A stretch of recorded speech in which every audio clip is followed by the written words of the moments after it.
अस्सलाम वालेकुम and hello everyone. कैसे हैं आप सब? उम्मीद करती हूँ कि खैरियत से होंगे और खुश होंगे।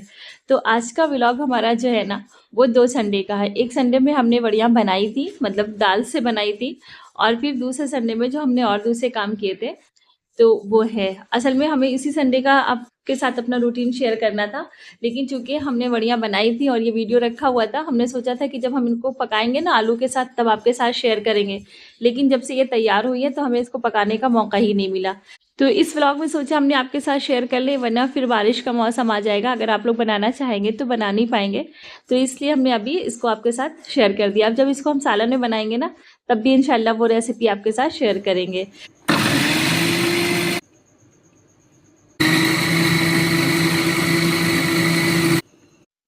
और इसको बनाने के लिए हमने रात में उड़द की दाल को भिगो दिया था, ओवरनाइट सोक किया। उसके बाद सुबह रगड़ करके हमने इसे धो दिया, भूसी अलग कर दी, दाल अलग कर दिया। अगर आप चाहें ना तो धुली हुई दाल होती है वो भी ले सकते हैं, लेकिन हमारी अम्मी ऐसी भूसी वाली दाल से बनाती थी तो हमको वही ज़्यादा टेस्टी लगती है। इसलिए हमेशा हम ऐसे ही बनाते हैं, दाल को पहले भिगोते हैं, फिर साफ़ करते हैं, फिर पीसते हैं। और इसको बहुत ज़्यादा बारीक नहीं पीसना है, बस हल्का सा, मतलब ना बहुत दरदरी रहना है ना बहुत बारीक, बस बीच की रहनी है। और इसको फिर फेंट लेंगे, एक ही डायरेक्शन में फेंटेंगे ताकि जल्दी से उठ जाए, इसके अंदर हवा भर जाए।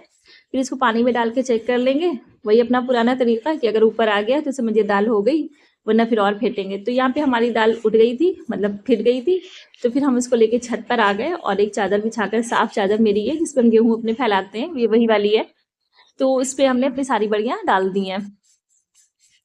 और शाम में जब हम लौट कर आए, इनकी खबर ली ना, तो ये देखिए इतनी ज़्यादा ये सूख चुकी थी बिल्कुल। तो अब इनको एक डब्बे में भर कर रख देंगे और फिर जब बनाना होगा तो उसमें से ये निकाल लेंगे।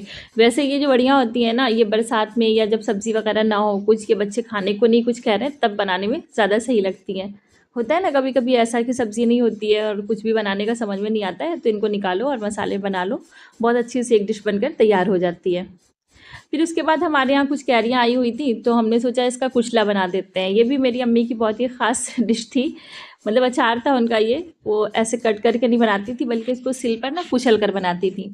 तो मेरे पास तो इतना टाइम नहीं था कि हम इसको सिल पर बैठ कर कुचलें, तो हमने इसको ग्रेट कर लिया है, थोड़ा महीन से ग्रेट किया है। अगर आप चाहें तो इसको मोटे वाले से भी करें तो बिल्कुल अलग अलग रहेगा। तो और हमने महीन से इसलिए किया ताकि ये जल्दी से गल जाए। तो यहाँ पर इसको हमने ग्रेट किया और ग्रेट करने के बाद इसमें हल्दी और नमक लगा करके धूप में रखवा दिया है। इस तरीके से हमारी जो कैरियाँ हैं ना वो सेफ़ हो जाएंगी, क्योंकि मेरे पास काम ज़्यादा है और फ़ौरन फ़ौरन हम इनका अचार बना नहीं सकते हैं। तो इसलिए हमने इसको धूप में रख दिया। अब ये जब सूख जाएगा ना, पानी नहीं रहेगा, तो बिल्कुल सेफ़ रहेगी। बस इसमें तेल डाल के रख देंगे, मसाला जब चाहेंगे तब डाल देंगे। फिर उसके बाद थोड़ी सी कैरियाँ बची थी, तो हमने उसका आम पन्ना बनाया। हमने सोचा इन लोगों को टेस्ट करा दें, क्योंकि ये लोग खाते ही नहीं, पीते ही नहीं थे, मतलब सॉरी पता नहीं कहाँ इन लोगों ने मिर्च वाला पी लिया था। जब से इन लोगों का ऐसा दिल हटा, ऐसा दिल हटा कि हर एक आदमी ना ये पन्ने के नाम से ही जुड़ जाता था कि नहीं अम्मी आम पन्ना नहीं बनाना। हमने कहा इस बार हम तुमको बनाकर पिलाते हैं, अगर ना अच्छा लगे तब कहना। तो अब हम वही तैयार कर रहे हैं और देखते हैं कि लोग पीते हैं कि नहीं पीते हैं। तो इसके लिए हमने कैरियों को सबसे पहले बॉयल कर लिया है। बॉयल करने के बाद इसका जो है गूदा निकाल लेंगे और उसके बाद फिर इसको मिक्सर में पीस लेंगे। ये देखिए इस तरीके से गूदा निकालेंगे बिल्कुल, और गुठली अलग कर देंगे। और हमने तो इसके छिलके भी अलग कर दिए थे, क्योंकि हम जो बनाते हैं ना वो गूदे से ही बनाते हैं। लेकिन मेरी बहन आई, उसने कहा नहीं मैंने एक वीडियो देखा है उसमें वो छिलके भी पीसती हैं, उससे कलर बहुत अच्छा आता है। तो हमने कहा चलो हम भी ट्राई करते हैं, लेकिन हमको कोई ख़ास फ़र्क नहीं लगा। अब बताने वाले कुछ भी बताते हैं, हम जैसे उसका जो गूदा होता था वो होता है, मतलब उससे जो बनाते थे बिल्कुल वैसे ही था। क्योंकि इसका जो कलर होता है ना वो पुदीने से ही अच्छा आ जाता है, क्योंकि पुदीना खुद इतना ग्रीन होता है कि वो अपना कलर दे देता है। फिर हमने इसके लिए एक चटनी तैयार की, पुदीना लिया और इसमें अदरक डाली और भुना हुआ ज़ीरा डाला, और इसमें काली मिर्च थोड़ी सी डाली है। जैसे बहुत से लोग हरी मिर्च डालते हैं या लाल मिर्च डालते हैं, वो हमने बिल्कुल नहीं डाली है। फिर उसको जब हमने कढ़ाई में डाल करके पकने के लिए रख दिया।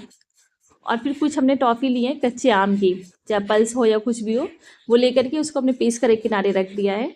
और जब ये गाढ़ा हो गया तो हमने इसको एक जार में भर लिया है।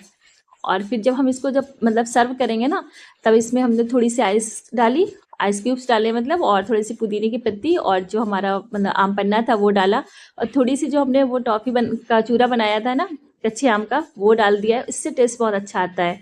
और थोड़ा सा नींबू डाल दिया और दे दिया। तो अभी तो हमने नुएरा को दिया है, क्योंकि बड़े बड़े वाले बच्चे जो मेरे थे, मतलब यासिर आमिर, वो तो थे नहीं जो ज़्यादा नखरे करते हैं। और अगर नुएरा को पसंद आ गया तो समझिए सबको पसंद आएगा। फिर हमने बाद में उन लोगों को भी दिया था, बहुत पसंद आया उन लोगों को। गर्मी दूर हुई। और इसके बाद ना फिर अब हम नुएरा के बालों में लगाएंगे एलोवेरा, जिसके लिए हम एलोवेरा का पल्प निकाल रहे हैं। क्योंकि नुएरा के जो हमारे बाल हैं ना वो बहुत ही ख़राब है, अजीब किस्म के हैं कि मेरे घर में तो किसी के भी ऐसे बाल नहीं है, ना उसके बालों में कोई नरमी है ना शाइनिंग है। और बाल तो इतने कम है कि लगता है कि अभी से भी मतलब आधे से बाल ज़्यादा बाल इसके झड़ गए हैं, उसकी स्किन तक दिखती है। तो समझ में नहीं आता उसके बालों के साथ हम क्या करें। उसका हमने टकला भी बनवाया ताकि बाल थोड़े मोटे हो जाएं, तो थोड़ा सा तो फ़र्क हुआ लेकिन ज़्यादा कोई फ़र्क नहीं हुआ। अब बड़ी हो गई है तो अब बार बार उसके बाल भी नहीं हटाए जा सकते हैं, मुंडा नहीं बनवाया जा सकता उसका। तो यहाँ पे हम उसका पल्प निकाल रहे हैं एलोवेरा का, और उसमें एक विटामिन ई का कैप्सूल डालेंगे। और जो तेल हम इसके लगाते हैं सर में ना, नारियल का तेल, वही इसमें मिला देंगे। अगर आप लोग भी लगाना चाहते हैं ना तो जो सर में तेल आप लगाती हैं वो इसमें मिला लीजिए। अगर आप लोग सरसों का लगाती हैं तो सरसों का मिला लीजिए, हम नारियल का लगाते हैं तो नारियल का मिला दिया है। और फिर इसके एक एक बाल को हटा के ना बहुत अच्छी तरीके से सब में इसको अप्लाई कर देंगे हम। ये देखिए इस तरीके से पूरी जड़ जड़ में पहुंचा देंगे। फिर इसके बाद इनको हम 2 घंटे के लिए छोड़ देंगे ताकि वो अपना असर कुछ कर ले बालों में। फिर उसके बाद इनका सर हम धुला देंगे। तो इससे ये होता है ना कि इसके बाल में थोड़ी सी नरमी आ जाती है और थोड़ा शाइन आ जाती है। काफ़ी फ़र्क पड़ा है ऐसा करने से। वैसे एक बार मुज़ना के बाल भी बहुत ख़राब हो गए थे तो इनके पास भी हमने यही किया था तो बाल सही हो गए थे। तो अब नुएरा को हम एलोवेरा लगाने के बाद ना हमने छोड़ दिया है कि अब ये थोड़े 2 घंटे तक इधर उधर रहेंगी, फिर उसके बाद धुलाएंगे सर इनका। तब तक कि हम अपने खाने का इंतज़ाम कर लेते हैं, क्योंकि कुछ भी हो खाना तो बनाना ही बनाना है। तो आज खाने में हम बना रहे हैं कटहल के कबाब। अगर आपने कभी नहीं बनाए तो आइए आप भी हमारे साथ देखिए और एक बार ट्राई ज़रूर करिए, इंशाल्लाह आपको ज़रूर पसंद आएंगे। बहुत टेस्टी होते हैं, बहुत ही जल्दी बनते हैं। जिसके लिए हमने कटहल को पहले ही उबाल लिया था। जब ये सब बाल में इनके एलोवेरा वगैरह लगा रहे थे ना, तब उससे पहले ही हमने रख दिया था बॉयल होने के लिए। तो बॉयल हो गए और ठंडे भी हो गए थे। फिर हमने उसको जो है पीस लिया। पीसने के बाद ज़ीरा, धनिया और लाल मिर्च जो है ना, और थोड़ी सी काली मिर्च भून कर पीस दिया, वो चीज़ हमने इसमें डाल दिया है। उसके बाद अगर आपने मेरा एक काली मिर्च देखा होगा तो उसमें हमने एक मसाला अपना तैयार किया था, जिसमें इलायची थी, जावित्री थी और थोड़ी सी काली मिर्च थी, जिसका हमने पाउडर बनाया था। तो वो जो मसाला मेरे पास थोड़ा रखा हुआ था तो वो भी इसमें हमने डाल दिया था। अगर आपके पास नहीं है तो आप घबराए नहीं, आप खुशबू वाला मसाला पीस कर इसमें डाल दीजिए, उससे कबाब में टेस्ट अच्छा आ जाएगा। और थोड़ा सा तला हुआ प्याज जो है ना, वो दरदरा पीस करके डाल दीजिए। और फिर हमने हरा धनिया और हरी मिर्च इसमें डाल दी है थोड़ी थोड़ी सी। और बेसन थोड़ा सा बैंडिंग के लिए डाला है, 3-4 चम्मच डालिए। अब फिर देखिए अगर बन रहे हैं आपके कबाब तो सही है, और अगर नहीं बन रहे तो थोड़ा सा और मिला लीजिए, वैसे हो जाता है। क्योंकि इसमें खुद चिकनापन होता है कटहल में, तो ज़्यादा उसकी बेसन की ज़रूरत नहीं पड़ती है। उसके बाद फिर हमने इसको एक जो है टिक्की की शक्ल में बना लिया है। इससे पहले गोला बनाया, फिर उसको चपटा कर दिया, और ये हमारे कबाब बनकर तैयार हो गए। अब रोटी बना लेंगे जल्दी से, क्योंकि वक्त हो गया है खाने का। और रात का खाना जो मेरा थोड़ा बहुत है, दाल वगैरह, वो गर्म कर लेंगे।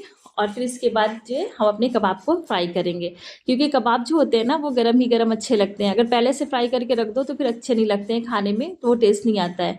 इसीलिए हमने बना कर रख दिए थे, फ्राई नहीं किए थे। जब रोटियां बन गई तो उसी तवे में हमने तेल डाला है और उसी में हम फ्राई कर रहे हैं। इनको शैलो फ्राई करना होता है, डीप फ्राई करना नहीं होता है, क्योंकि अगर डीप फ्राई करेंगे ना तो फिर ये कोफ्ते हो जाएंगे, कबाब कहाँ रहेंगे। तो खैर देखिए यहाँ पर हमारे कबाब बनकर बिल्कुल तैयार है। तो आज का वीडियो हमारा यही तक। अगर अच्छा लगा हो तो प्लीज़ लाइक करें, शेयर करें और सब्सक्राइब करना बिल्कुल ना भूलें। अब मिलते हैं नेक्स्ट वीडियो में, तब तक के लिए अल्लाह हाफिज़।